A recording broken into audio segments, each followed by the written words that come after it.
कहानी की शुरुआत होती है मैलरी नामी एक लड़की से जो कि एक पेंटिंग बना रही होती है। मैलरी प्रेग्नेंट है और कुछ ही दिन बाद उसका बच्चा पैदा होने वाला है। तभी उसकी बहन जेसिका आती है और मैलरी से कहती है कि तुमने टीवी पर न्यूज देखा है, न्यूज में कुछ अजीब सी खबरें दिखाई जा रही हैं। मैलरी जब न्यूज देखती है तो उसे पता चलता है कि रशिया में एक ऐसी बीमारी फैल गई है जिसमें इंसान अपने दिमाग पर कंट्रोल खो देता है और ये बीमारी इस इन्फेक्टेड इंसान को खुद की जान लेने पर मजबूर कर देती है। रिपोर्टर बताता है कि अब तक पूरी तरह से किसी को भी नहीं पता है कि ये एक बीमारी है या फिर कोई वायरस। बस अचानक किसी चीज को देखकर लोग अपने आप पे कंट्रोल खोकर बेरहमी से अपनी जान ले लेते हैं। न्यूज में बताया जाता है कि ये बीमारी लाखों लोगों में फैल गई है और अब ये बीमारी रशिया से दूसरी कंट्रीज में भी फैल रही है। लेकिन मैलरी इस न्यूज को इग्नोर करके जेसिका के साथ अपनी प्रेगनेंसी चेकअप के लिए अस्पताल चली जाती है। वहाँ डॉक्टर उसे खुशखबरी देती है कि बच्चा बिल्कुल ठीक है और जल्द ही वो माँ बनने वाली है। ये सुनकर मैलरी खुश हो जाती है और वापस घर लौटने लगती है। लेकिन अस्पताल से निकलते वक्त मैलरी की नजर एक लड़की पर पड़ती है जो अपने सर को जोर जोर से सामने के शीशे पर मार रही होती है। ये देखकर मैलरी घबरा जाती है और जल्दी जाकर जेसिका के साथ कार में बैठ जाती है। मैलरी जेसिका से कहती है कि जल्दी चलो, मुझे लगता है कि रशिया का वो खतरनाक वायरस यहाँ भी पहुँच चुका है। बाहर सड़कों पर लोगों में हलचल मच चुकी थी और लोग खुद को मारने लगे थे। जेसिका जल्दी से गाड़ी स्टार्ट करके तेजी से घर की तरफ गाड़ी को भगाती है, लेकिन अब हालात और बिगड़ते जाते हैं। सड़क पर बहुत सारे एक्सीडेंट होने लगते हैं। ये देखकर मैलरी बहुत ज्यादा डर जाती है और तभी ड्राइव करते हुए जेसिका कुछ ऐसा देख लेती है जिससे उसकी आंखों का कलर चेंज हो जाता है। अब जेसिका अपने आप पर कंट्रोल खोकर कार की स्पीड बढ़ा देती है और सामने से आने वाली गाड़ियों से खुद का एक्सीडेंट करवाने लगती है। मैलरी उसे ऐसा करने से रोकती है पर जेसिका नहीं रुकती, जैसे किसी ने उसके दिमाग पर काबू कर लिया हो, और तभी कार एक दूसरी गाड़ी से टकराकर उनका एक्सीडेंट हो जाता है। लकीली इस एक्सीडेंट में दोनों बच जाती हैं और दोनों गाड़ी से बाहर निकल आती हैं। लेकिन इससे पहले कि मैलरी कुछ समझ पाती तभी वो देखती है कि उसकी बहन जेसिका एक ट्रक के सामने आकर अपनी जान दे देती है। मैलरी अपनी आंखों के सामने जेसिका की इतनी भयानक मौत देखकर बहुत ज्यादा डर जाती है, लेकिन हालात कुछ ऐसे थे कि उसे अपनी बहन की डेड बॉडी के पास जाने का टाइम भी नहीं मिलता। वो देखती है कि चारों तरफ लोगों में भगदड़ी मची हुई है और मैलरी भी उन्हीं लोगों में शामिल होकर आगे की तरफ दौड़ने लगती है, लेकिन पीछे से कोई उसे धक्का देकर नीचे गिरा देता है। तभी एक औरत उसकी मदद करने आती है, लेकिन इससे पहले कि वो मैलरी को उठा पाती तभी उसे भी सामने कोई चीज दिखाई देती है और वो औरत भी जेसिका की तरह एक जलती हुई कार में बैठकर अपनी जान दे देती है। इसी बीच टॉम नाम का एक बंदा आता है, वो मैलरी को उठाकर पास के घर के अंदर ले जाता है। इस घर में पहले से कुछ लोग मौजूद होते हैं और ये लोग भी अचानक से ये सब देखकर बहुत ज्यादा डरे हुए होते हैं। घर के अंदर मौजूद सभी लोग एक दूसरे से पूछते हैं कि आखिर क्या हो रहा है, पर किसी को कुछ पता नहीं होता। इसलिए ये लोग टीवी ऑन करते हैं। न्यूज में बताया जाता है कि बाहर कुछ ऐसी चीज है जिसे देखकर लोग पागल हो जाते हैं और खुद को मारने पर उतर आते हैं। रिपोर्टर बताता है कि ये वायरस पूरी दुनिया में फैल चुका है, इसलिए जो कोई भी इस वायरस से इन्फेक्टेड नहीं हुआ उसे चाहिए कि वो अपने घर की सारी खिड़की दरवाजे बंद रखे और घर से बाहर निकलने की गलती बिल्कुल ना करे। ये लोग जल्दी से घर की सभी खिड़कियां बंद कर देते हैं और साथ ही साथ खिड़कियों के शीशे भी पेपर से ढक देते हैं ताकि बाहर मौजूद इस राक्षस की नजर उन पर ना पड़ सके। इसी तरह से 3 दिन बीत जाते हैं, लेकिन अभी तक किसी को समझ नहीं आता कि ये सब क्या हो रहा है। ये सभी लोग घर में परेशान बैठे होते हैं, तभी वही दरवाजे पर नॉक होता है। एक लड़की जो रो रो कर इनसे रिक्वेस्ट करती है कि प्लीज दरवाजा खोलो। टॉम इस लड़की के लिए दरवाजा खोलने जाता है, पर डगलस उसे दरवाजा खोलने से मना करता है क्योंकि उसे डर था कि कहीं ये लड़की इन्फेक्टेड ना हो। लेकिन यहाँ मैलरी डगलस पर बंदूक तान देती है और टॉम को इस लड़की के लिए दरवाजा खोलने को कहती है। टॉम इसके लिए दरवाजा खोल देता है और वो लड़की अंदर आ जाती है। इस लड़की का नाम ओलंपिया है और ओलंपिया भी प्रेग्नेंट थी। ओलंपिया से जब पूछा जाता है कि तुम अपनी आंखों पर पट्टी लगाकर यहाँ तक कैसे पहुंची, तब ओलंपिया बताती है कि उसका खाना खत्म हो गया था, इसलिए वो एक एक करके हर एक घर का दरवाजा नॉक करते हुए यहाँ तक पहुंच गई। ये सुनकर डगलस कहता है कि हम सबका भी भूख से बुरा हाल हो गया है क्योंकि ये लोग भी पिछले 7 दिनों से इस घर में फंसे हुए हैं, इसलिए ये लोग सोचते हैं कि बाहर से खाना कैसे लाया जाए। हालांकि घर से कुछ ही दूर एक सुपरमार्केट है, लेकिन वहाँ तक बिना देखे पहुँचना एक बहुत बड़ा चैलेंज था। तब इस घर का मालिक कहता है कि घर के बाहर सीसीटीवी कैमरास लगे हैं, अगर हम सीसीटीवी कैमरा के जरिए इन मॉन्स्टर्स का लोकेशन पता लगा लें तो हम इन मॉन्स्टर से छुपकर सुपरमार्केट तक पहुंच सकते हैं। और घर का मालिक कहता है कि मुझे नहीं लगता कि इस मॉन्स्टर को स्क्रीन पर देखने से इंसान इन्फेक्टेड हो सकता है, लेकिन बाकी सब उसे ऐसा करने से मना करते हैं। तब घर का मालिक कहता है कि अगर हमने ये कदम नहीं उठाया तो हम सब भूख से मर जाएंगे। ये सुनकर बाकी लोगों को भी इसकी बात सही लगती है। सब लोग इसे चेयर के साथ रस्सी से बांध देते हैं ताकि अगर वो इन्फेक्टेड हो भी जाए तो वो खुद को ना मार सके, क्योंकि इस मॉन्स्टर को जो भी देख लेता वो खुद को मारने पर उतर आता। इसके बाद बाकी लोग इसे यहीं पर छोड़कर दूसरे रूम में चले जाते हैं और ये बंदा स्क्रीन की तरफ देखने लगता है। कुछ देर बाद स्क्रीन पर हमें एक हवा का झोंका नजर आता है और हम देखते हैं कि इसके चेहरे के एक्सप्रेशंस बदलने लगते हैं। देखते ही देखते उसकी आंखों का कलर चेंज हो जाता है। कुछ देर बाद इस रूम से तेज चिल्लाने की आवाजें आने लगती हैं। ये सुनकर बाकी लोग भी उसके पास दौड़कर आते हैं, लेकिन उनके पहुंचने से पहले ही घर का मालिक अपना सर सामने की टेबल पर पटक कर खुद को मार देता है। ये सब देखकर वो लोग बहुत ज्यादा डर जाते हैं और उन्हें एक बात समझ आ जाती है कि इस मॉन्स्टर को चाहे स्क्रीन पर देख लो या फिर आंखों के सामने, ये आपको मारकर ही रहेगा। इसके बाद ये लोग मॉनिटर स्क्रीन को तोड़ देते हैं ताकि गलती से भी इन लोगों की नजर इस मॉन्स्टर पर ना पड़ सके। इस तरह से एक और दिन गुजर जाता है और अब इनका भूख से बुरा हाल हो चुका है, इसलिए ये लोग सुपरमार्केट तक जाने का एक दूसरा प्लान बनाते हैं। टॉम कहता है कि हम जीपीएस का यूज करके कार के जरिए इस मार्केट तक पहुंच सकते हैं, जिसके बाद ये लोग कार के शीशे पेंट से ढक देते हैं ताकि ये लोग ना ही बाहर का नजारा देख सकें और ना ही बाहर से कोई उन्हें देख सके। जिसके बाद 5 लोग जीपीएस की मदद से गाड़ी लेकर बाहर निकलते हैं और धीरे धीरे बिना आगे की सड़क नजर आए जीपीएस की मदद से आगे बढ़ते हैं। यहाँ हम देखते हैं कि पूरा शहर वीरान हो चुका है, चारों तरफ सड़क लाशों से भरी पड़ी है। कुछ दूर आगे जाने के बाद कार तेजी से वाइब्रेट करने लगती है। कार का सेंसर से पता चलता है कि कार को चारों तरफ से इन मॉन्स्टर्स ने घेर लिया है, लेकिन टॉम हार नहीं मानता और गाड़ी को आगे बढ़ाता है और जैसे तैसे करके ये लोग स्टोर तक पहुंच जाते हैं, जहाँ पर ये लोग अपनी आंखों पर पट्टी बांधकर कार से उतरते हैं और स्टोर के अंदर पहुंच जाते हैं। अंदर आकर ये लोग सबसे पहले खिड़की दरवाजे बंद करते हैं और फिर ये लोग अपनी आंखों से पट्टियां उतार देते हैं। स्टोर में खाने पीने और जरूरत की तमाम चीजें मौजूद थी, जिसे देखकर वो सभी बहुत खुश हैं और हर एक बंदा जितना हो सके उतना राशन इकट्ठा कर लेता है। यहाँ हम मैलरी और टॉम को देखते हैं जो एक दूसरे से बातें कर रहे होते हैं। टॉम एक अच्छा इंसान था और टॉम ने मैलरी की जान भी बचाई थी। इनकी बातों से हमें पता चलता है कि ये एक दूसरे को पसंद करने लगते हैं। इसके बाद ये दोनों भी खुद के लिए जरूरत की चीजें ढूंढ लेते हैं। मैलरी को एक पिंजरे में 3 बर्ड्स मिलते हैं जिन्हें वो अपने साथ रख लेती है और तभी स्टोर का दरवाजा कोई नॉक करता है, लेकिन ये लोग डर के मारे इस आदमी के लिए दरवाजा नहीं खोलते। तब वो आदमी रो रो कर रिक्वेस्ट करता है कि प्लीज दरवाजा खोल दो। अब इन लोगों को इस आदमी पर भी तरस आता है और उन्हें डर भी था कि कहीं ये आदमी इन्फेक्टेड ना हो, इसलिए ये लोग पहले से इस आदमी के लिए दरवाजे पर तैयार खड़े हो जाते हैं ताकि इन्हें अगर इस आदमी पर जरा सा भी शक हुआ कि ये इन्फेक्टेड है तो उसे मार देंगे। ये लोग जैसे ही उसके लिए दरवाजा खोलते हैं वो आदमी जबरदस्ती घुसने लगता है और कहता है कि ये मॉन्स्टर्स बहुत ही खूबसूरत हैं, तुम सभी को भी इसे देखना चाहिए। ये सुनकर ये लोग समझ जाते हैं कि ये आदमी भी इन्फेक्टेड है। अब उनके पास इस आदमी को बाहर निकालने का कोई रास्ता नहीं था, इसलिए चार्ली सबको बचाने के लिए इस आदमी को जोर से धक्का देकर बाहर धकेल देता है और खुद भी इसके साथ बाहर चला जाता है। बाहर वो बंदा चार्ली को बुरी तरह से मार देता है और चार्ली ने अपने साथियों की जान बचाने के लिए अपनी जान दे दी। यहाँ मैलरी नोट करती है कि जब मॉन्स्टर्स करीब हो तो बर्ड्स शोर करने लगते हैं और अब ये बर्ड्स इनके लिए एक बड़ा सहारा बनेंगे। इसके बाद बाकी बचे 4 लोग राशन लेकर वापस लौट आते हैं और इन सबको चार्ली की मौत का बहुत दुख था। अब रात हो जाती है और हम देखते हैं कि सभी लोग अपने अपने रूम में चले गए हैं और तभी बाहर दरवाजे पर कोई नॉक करता है। ओलंपिया को जब पता चलता है कि बाहर दरवाजे पर कोई है तो वो बिना सोचे समझे इस आदमी को घर के अंदर ले आती है, लेकिन तभी मैलरी उसे देख लेती है और उसे गन से शूट करने की धमकी देती है। यहाँ पर घर के बाकी लोग भी कमरों से बाहर निकल आते हैं और एक अनजान आदमी को देखकर ये लोग डर जाते हैं और ओलंपिया पर चिल्लाने लगते हैं कि तुमने इस आदमी को अंदर क्यों लाया। ओलंपिया कहती है कि मैं अकेले बाहर रह चुकी हूँ, मुझे पता है कि अकेले बाहर रहना कितना मुश्किल है, इसीलिए मुझे इस आदमी पर तरस आया और मैं इसे अंदर ले आई। और यहाँ ये आदमी जिसका नाम गैरी है वो बताता है कि प्लीज मुझे घर से बाहर मत निकालो। वो कहता है कि मेरे घर में कुछ साइको लोग घुस आए थे जिन्होंने मेरे दोस्तों की आंखें जबरदस्ती खोल दी और उन्हें इस शैतान को दिखाया, जिसे देखते ही मेरे सारे दोस्तों ने सुसाइड कर लिया, पर मैं किसी तरह बचकर भागते भागते यहाँ तक पहुँच गया। यहाँ हमें पता चलता है कि जो कोई भी इस शैतान को देख लेता है तो वो शैतान इस इंसान को कुछ ऐसा दिखाता है जिससे वो बहुत ज्यादा डर जाता है, यानी ये शैतान इस इंसान को इसकी जिंदगी का सबसे बड़ा दुख या फिर नुकसान दिखाता है। ये दुख इतना गहरा होता है कि वो सह नहीं पाता और अचानक बहुत ही ज्यादा डिप्रेशन में जाकर वो इंसान खुद को मार देता है। यहाँ गैरी कुछ और बातें भी बताता है। वो कहता है कि इन साइको लोगों की आंखों पर पट्टी नहीं थी बल्कि वो इस शैतान को देखकर खुश हो रहे थे। गैरी की ये बातें सुनकर हमें पता चलता है कि वो शैतान इस इंसान को नहीं मार पाता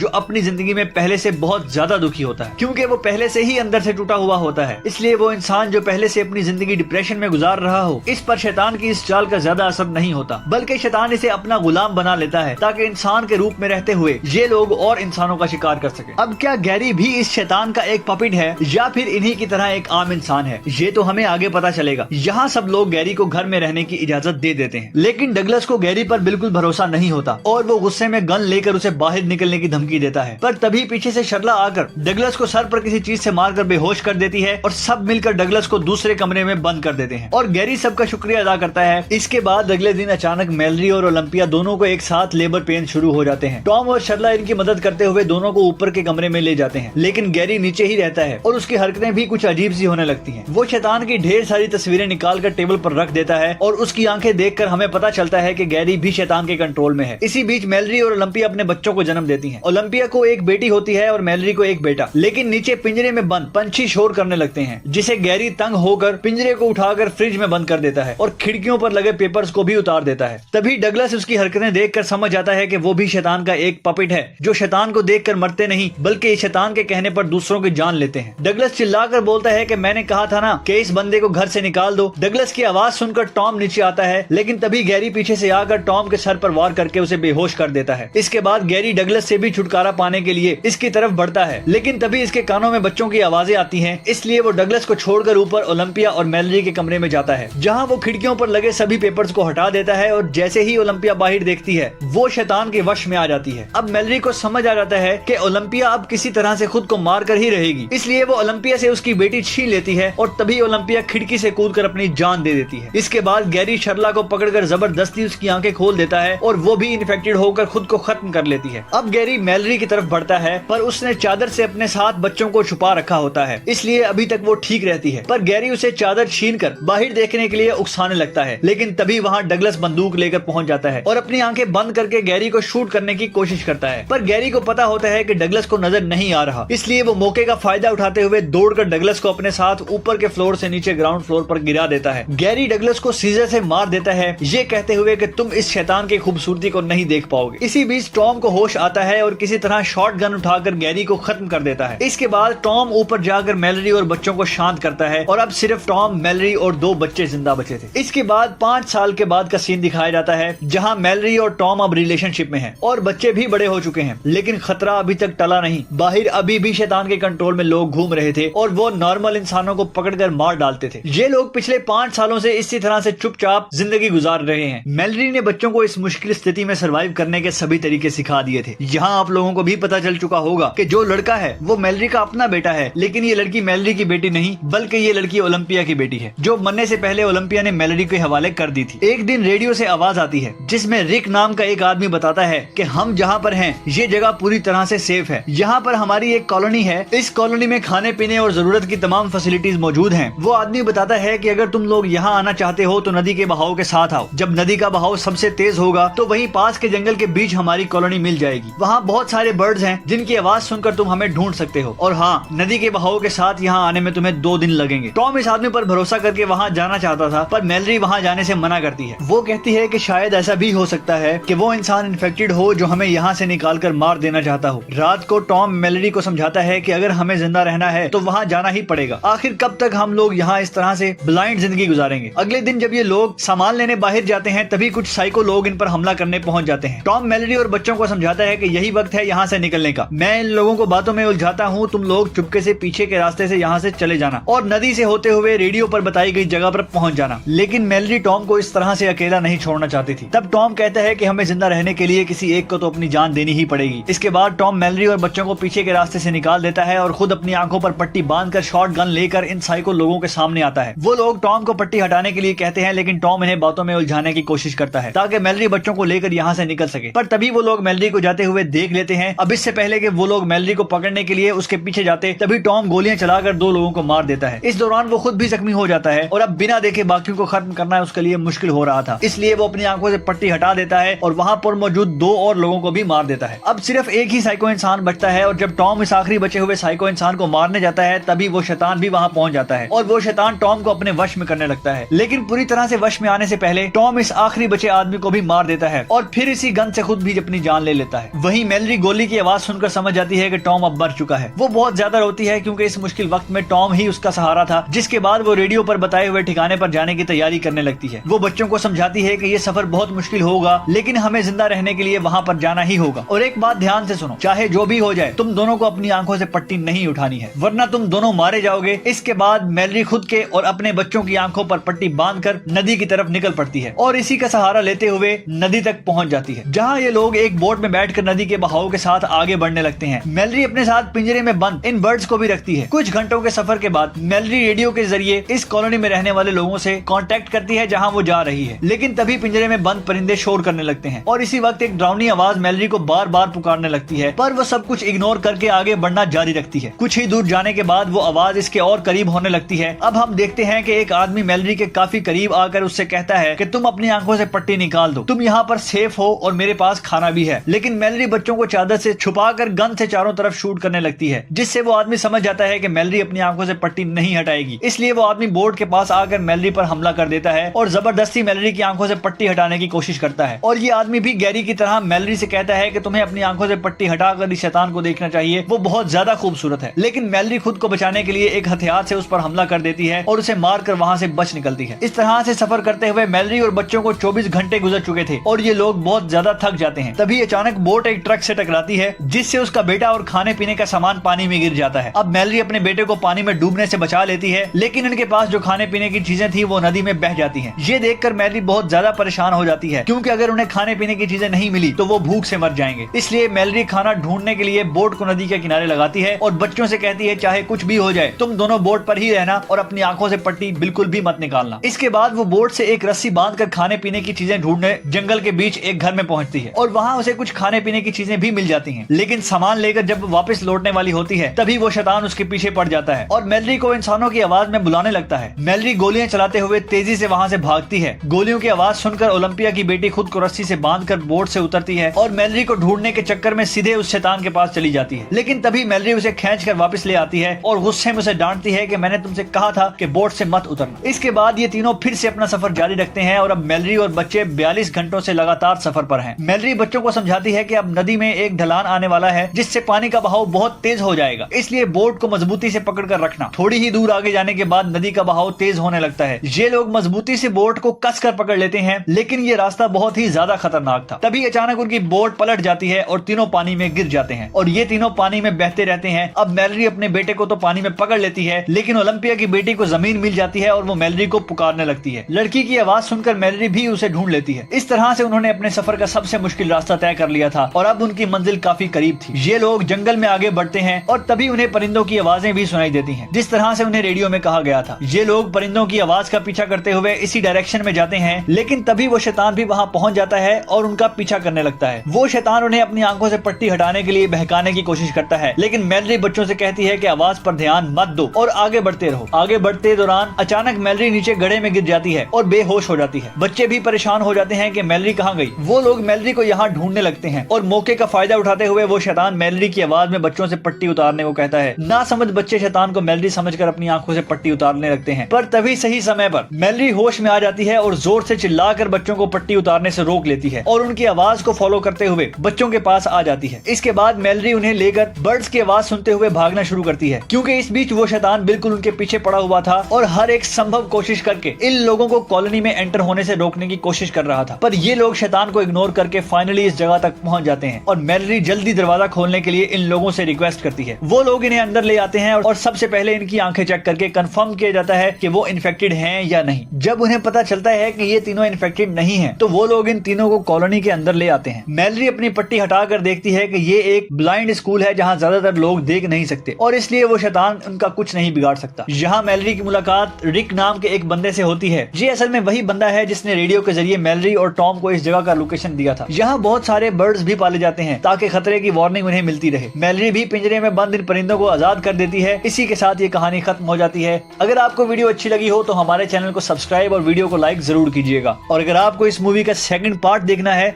तो कमेंट में पार्ट 2 लिखें।